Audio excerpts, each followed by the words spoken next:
Power in 5 ohm circuit shown in below is 20 watt. Then resistance R is, so resistance value find out చేయాలి. మనకి ఇచ్చిన data 5 ohmలో dispute అయ్యే power value ఏంటో ఇచ్చాడు. So resistance కావాలంటే మనకు మెయిన్ కావాల్సిన పారామీటర్స్ రెసిస్టెన్స్ ఫైండ్ అవుట్ చేయడానికి వోల్టేజ్ అండ్ కరెంట్ కావాలి. వోల్టేజ్ బై ఐ చేస్తే మనకు రెసిస్టెన్స్ వస్తుంది. కాబట్టి అక్రాస్ ఇక్కడ వోల్టేజ్ ఫైండ్ అవుట్ చేయాలి. నెక్స్ట్ అలాగే దీంతో ఫ్లో అయ్యే కరెంట్ మనకు కనుక్కోవాలి. సో ఎలా ఫైండ్ అవుట్ చేయొచ్చు అంటే మనం ఇక్కడ 5 ohm రెసిస్టెన్స్లో పవర్ ఇచ్చాడు కాబట్టి 5 ohm రెసిస్టెన్స్లో ఫ్లో అయ్యే కరెంట్ కనుక్కోవచ్చు. నెక్స్ట్ అలాగే అక్రాస్ ఇక్కడ కరెంట్ వచ్చింది కాబట్టి ఈ వోల్టేజ్ తెలుస్తుంది కాబట్టి ఈ రెండు ప్యారల్ కనెక్ట్ అయినాయి కాబట్టి ఇక్కడ కూడా వోల్టేజ్ సేమ్ కాబట్టి వోల్టేజ్ అండ్ కరెంట్ బేసిస్ కూడా ఇక్కడ I2 కనుక్కోవచ్చు. సో I1 I2 రెండు వచ్చాయి అనుకోండి, దాన్ని బేసిస్ కూడా ఏం చేయొచ్చు, టోటల్ కరెంట్ I వాల్యూ ఏంటో కనుక్కోవచ్చు మనం. I1 I2. So I current వచ్చింది. నెక్స్ట్ ఏం చేయాలి, అక్రాస్ ఇక్కడ వోల్టేజ్ ఫైండ్ అవుట్ చేయాలి. ఇక్కడ వోల్టేజ్ ఎలా కనుక్కుంటామంటే ఇక్కడ 15 volts ఉంది, ఇక్కడ వోల్టేజ్ తెలుస్తుంది కాబట్టి ఈ వోల్టేజ్ మనం ఈజీగా ఫైండ్ అవుట్ చేయొచ్చు. సో ఫస్ట్ వచ్చేసి ఏం చేయాలి, 5 ohm రెసిస్టెన్స్లో కరెంట్ కనుక్కోవాలి.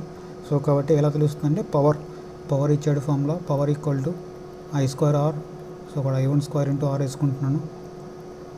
పవర్ వచ్చేసింది ఇచ్చాడు 20 watt అన్నాడు. 20 current I1² into R value 5 ohm. So I1² equal to 20/5. Solve చేస్తే వాల్యూ 4. సో కాబట్టి ఇక్కడ నుంచి I1 ఈక్వల్ టు ఎంత వస్తుంది, √4 that equal to 2 ampere. So I1 current వచ్చేసి 2 ఆంపియర్ కరెంట్ వచ్చింది మనకు. నెక్స్ట్ ఏం కావాలి, I2 కరెంట్ కనుక్కోవాలి. ఈ I2 కరెంట్ని 2 waysలో, ఈ I2 కరెంట్ వచ్చేసి ఎలా సాల్వ్ చేయొచ్చు అంటే మనము, సో అక్రాస్ ఇక్కడ వోల్టేజ్ని ఫైండ్ అవుట్ చేస్తాం. ఇక్కడ 5 ohm రెసిస్టెన్స్ దగ్గర ఉన్న వోల్టేజ్ని కనుక్కుంటాను. 5 ohm రెసిస్టెన్స్ దగ్గర ఉన్న వోల్టేజ్ వచ్చింది అనుకోండి, అప్పుడు ఏం చేయొచ్చు అంటే మీరు, సో ఇక్కడ వోల్టేజ్ని ఫైండ్ అవుట్ చేస్తాను. ఇక్కడ వోల్టేజ్ కూడా V1 అనుకున్నాం అనుకోండి. సో V1 వోల్టేజ్ అనుకుంటున్నాను. So V1 voltage equal to, V1 voltage అంటే ఏంటి, voltage across 5 ohm resistance. 5 ohm resistance దగ్గర ఉన్న వోల్టేజ్ ఇది. సో ఆ వాల్యూ వచ్చేసి దేనికి ఈక్వల్గా ఉంటుందంటే V1 ఈక్వల్ టు, సో దాంతో ఫ్లో అయ్యే కరెంట్ వచ్చేసి I1 ఇంటూ ఉన్న రెసిస్టెన్స్ వాల్యూ 5 ohm. సో కాబట్టి I1 ఈక్వల్ టు ఎంత, 2 ఆంపియర్ ఉంది. So 2 × 5 value 10 volts. So across ఇక్కడ 10 volts ఉంది. సో ఇక్కడ 10 volts ఉంది కాబట్టి 20 ohm రెసిస్టెన్స్లో 20 ohm రెసిస్టెన్స్ దగ్గర వోల్టేజ్ కూడా ఏముంటుంది, సేమ్ అదే వోల్టేజ్ ఉంటుంది. వోల్టేజ్ వచ్చేసి ఎంత వాల్యూ 10 volts. ఎందుకంటే రెండు ఇలా కనెక్ట్ అయినాయి, ప్యారల్ కనెక్ట్ అయినాయి. సో కాబట్టి వచ్చి ఏం చేయొచ్చు మనము, ఇక్కడ నుంచి I2 వాల్యూ ఏంటో మనము ఈజీగా ఫైండ్ అవుట్ చేయొచ్చు. So I2 equal to 20 ohms దగ్గర ఉన్న వోల్టేజ్ వాల్యూ వచ్చేసి ఎంత ఉంది, 10 volts divided by I2 resistance value వచ్చేసి ఎంత ఉంది, 20 ohm resistance. So value 10/2 solve చేస్తే వాల్యూ 10/20 కదా, 10/20. సో 1/2 వస్తుంది. 1/2 వాల్యూ 0.5 ఆంపియర్. సో ఇక్కడ నుంచి I1 తెలుస్తుంది మనకు. నెక్స్ట్ అలాగే I2 తెలుస్తుంది. I1 I2 రెండు తెలుస్తాయి కాబట్టి ఏం చేయొచ్చు, మనం I కరెంట్ కనుక్కోవచ్చు. సో టోటల్ కరెంట్ I మనం ఫైండ్ అవుట్ చేయొచ్చు. Total current I equal to I1 + I2 that equal to 2 + 0.5 2.5 ampere. So మనకు రెసిస్టెన్స్ అంటే V/I కావాలి. I వాల్యూ వచ్చింది, ఇంకేం కనుక్కోవాలి, V కనుక్కోవాలి ఇక్కడ. సో V వచ్చేసి ఎలా కనుక్కుంటామంటే జస్ట్ కిర్చాఫ్ వోల్టేజ్లో అప్లై చేస్తాను. ఇక్కడ కిర్చాఫ్ వోల్టేజ్లో అప్లై చేసామనుకోండి. సో కిర్చాఫ్ వోల్టేజ్లో అప్లై చేస్తే అప్లైడ్ వోల్టేజ్ 15 volts ఉంది. So 15 volts equal to V1 voltage అంటే అక్రాస్ ఇక్కడ ఉన్న వోల్టేజ్ వచ్చేసి V2 అనుకుంటున్నాను plus V2. So V1 already మనం ఫైండ్ అవుట్ చేసాం, వాల్యూ వచ్చేసి ఎంత value 10 volts. So 15 equal to 10 + V2. So ఇక్కడ నుంచి మనం V2 కనుక్కోవచ్చు. V2 equal to 15 - 10 that equal to 5 volts. So across resistance దగ్గర వోల్టేజ్ వచ్చేసి ఎంత ఉంది, 5 volts ఉంది. దీంతో ఫ్లో అయ్యే కరెంట్ వాల్యూ 2.5 ఆంపియర్ ఉంది. కాబట్టి ఏం చేయొచ్చు, మనము రెసిస్టెన్స్ వాల్యూని ఫైండ్ అవుట్ చేయొచ్చు. So resistance R equal to, so voltage across resistance value V2 అనుకుంటున్నాను, ఫ్లో కరెంట్ వాల్యూ I అనుకుంటున్నాము.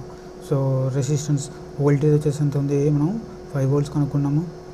5 volts divide by flow current 2.5, so value 2 ohm. So option C correct option. Next problem, the effective resistance between terminal A and B. So ఇక్కడ terminal A ఉంది, B ఉంది. So ఇక్కడ ఏం చేయాలి, మనము total resistance ఏంటో find చేయాలి. So ఎలా ఫైండ్ చేయాలనుకుంటున్నాను, నేను జస్ట్ ఒక నేమింగ్ ఇస్తున్నాను, ఈజీగా అర్థం కానికనేసి. సో ఈ నోట్ని 1 అనుకుంటున్నాను, ఇక్కడ నోట్ని 2 అనుకుంటున్నాను. సో జస్ట్ రీఅరేంజ్ చేసుకుంటున్నాను, సో మన కన్వీనియన్స్ కోసం అంతే. So A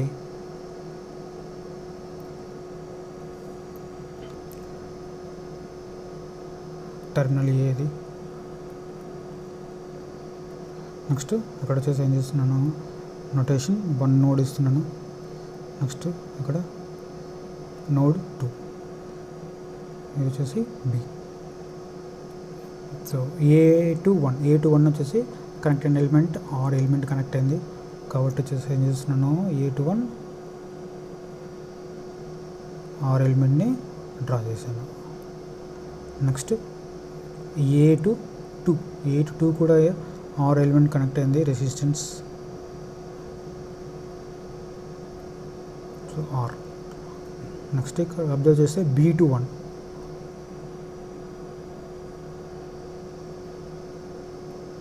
are.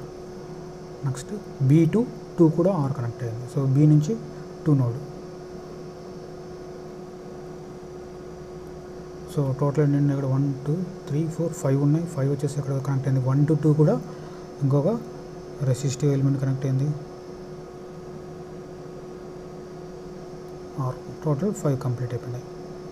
సో సర్క్యూట్ని రీఅరేంజ్ చేసుకున్నాను. సో రీఅరేంజ్ చేసుకుని మీరు అబ్జర్వ్ చేస్తే ఈ డయాగ్నల్ చూడండి, ఇక్కడ రెసిస్టెన్స్ వాల్యూ, ఇక్కడ రెసిస్టెన్స్, ఇక్కడ రెసిస్టెన్స్, ఇక్కడ రెసిస్టెన్స్. సో సర్క్యూట్ వచ్చేసి అండర్ బ్యాలెన్స్డ్ కండిషన్స్లో ఉంది. సర్క్యూట్ అండర్ బ్యాలెన్స్డ్ కండిషన్స్లో ఉంది కాబట్టి ఏమవుతుందంటే, సో ఈ బ్రాంచ్లో ఎటువంటి కరెంట్ అనేది ఫ్లో కాదు, దీంతో ఫ్లో అయ్యే కరెంట్ వాల్యూ వచ్చేసి 0 కరెంట్ ఉంటుంది. కాబట్టి ఏం చేయొచ్చు, మనం ఈ బ్రాంచ్ని కంప్లీట్గా రిమూవ్ చేసేయచ్చు. సో కాబట్టి ఏం చేస్తున్నాను, ఈ బ్రాంచ్ నేను ఇప్పుడు రిమూవ్ చేసేసి డ్రా చేస్తున్నాను. సో రిమూవ్ చేసి డ్రా చేశాను, ఎందుకంటే దీంతో ఫ్లో కరెంట్ 0 కాబట్టి ఎటువంటి యూజ్ ఉండదు దీంతో. సో కాబట్టి రిమూవ్ చేశాను, సర్క్యూట్ రిమూవ్ చేశాను. సో సర్క్యూట్ రిమూవ్ చేసిన తర్వాత మీరు అబ్జర్వ్ చేశారు అనుకోండి, సో ఇక్కడ రెసిస్టెన్స్, ఇక్కడ రెసిస్టెన్స్, 2 రెసిస్టెన్స్ ఎలా కనెక్ట్ అయినాయంటే సిరీస్లో కనెక్ట్ అయినాయి. సిరీస్లో కనెక్ట్ అయినాయి కాబట్టి ఎఫెక్టివ్ వాల్యూ R1 + R2 వస్తుంది. సో కాబట్టి రెండింటిని సమ్ చేస్తే వాల్యూ మనకు 2R వస్తుంది. వాల్యూ ఏంటి, 2 × R. నెక్స్ట్ ఈ పార్ట్లో కూడా తీసుకుంటే ఇక్కడ ఆర్ రెసిస్టెన్స్ రెండు సిరీస్లో కనెక్ట్ అయినాయి.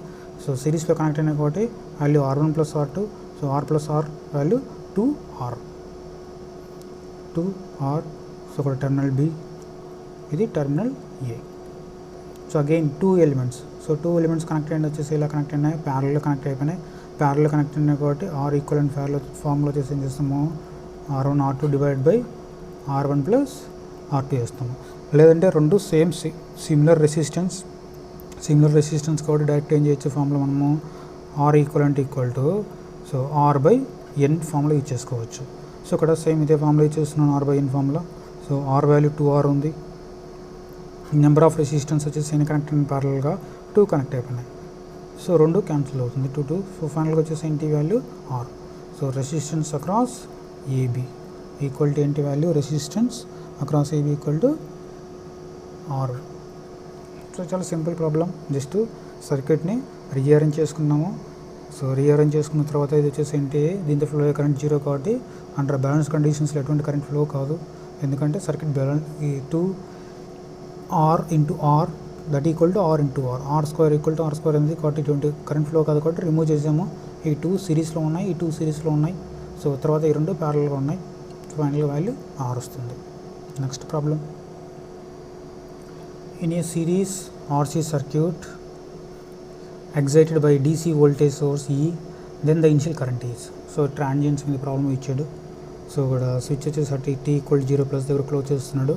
అయితే సో ఇనిషియల్ కరెంట్ ఎంత కరెంట్ ఫ్లో అవుతుందో ఫైండ్ అవుట్ చేయమంటున్నాడు. సో ఇనిషియల్ కండిషన్స్ దగ్గర కెపాసిటర్ వచ్చేసి ఏమవుతుంది, కెపాసిటర్ వచ్చేసి ఎలా యాక్ట్ అవుతుందంటే సో షార్ట్ సర్క్యూట్ లాగా యాక్ట్ అవుతుంది. సో ఆ టీ ఈక్వల్ టు 0+ దగ్గర అంటే స్విచ్ క్లోజ్ చేసిన next instant. So t equal to infinity దగ్గర కెపాసిటర్ వచ్చేసి ఎలా బిహేవ్ చేస్తుందంటే ఓపెన్ సర్క్యూట్ లాగా బిహేవ్ చేస్తుంది. మనకేం కావాలి, స్టార్టింగ్ కండిషన్స్ అన్నాడు, ఇనిషియల్ కండిషన్ కాబట్టి టీ ఈక్వల్ టు 0+, కాబట్టి కెపాసిటర్ వచ్చేసి ఏమవుతుంది, షార్ట్ అవుతుంది. సో కెపాసిటర్ షార్ట్ అవుతుంది. కాబట్టి ఇన్ కేసు మీరు సర్క్యూట్ డ్రా చేశారు అనుకోండి, రెసిస్టెన్స్ ఆర్ నెక్స్ట్ ఇక్కడ కెపాసిటర్ అనేది ఉండదు. కెపాసిటర్ వచ్చేసి ఏమవుతుంది, డైరెక్ట్ షార్ట్ సర్క్యూట్ లాగా బిహేవ్ చేస్తుంది. సో ఈ టర్మ్ షార్ట్ అయిపోయింది. సో ఎంత వోల్టేజ్ అప్లై చేసాం, ఈ వోల్టేజ్ అప్లై చేసాం. ఫ్లో కరెంట్ వచ్చేసి I అనుకున్నాం అనుకోండి. సో I 0+ అనుకున్నాం అనుకోండి. సో వాల్యూ వచ్చేసి ఎంత వస్తుంది, value voltage divide by resistance current equal to T equal 0+ దగ్గర. సో కాబట్టి voltage E divide by R.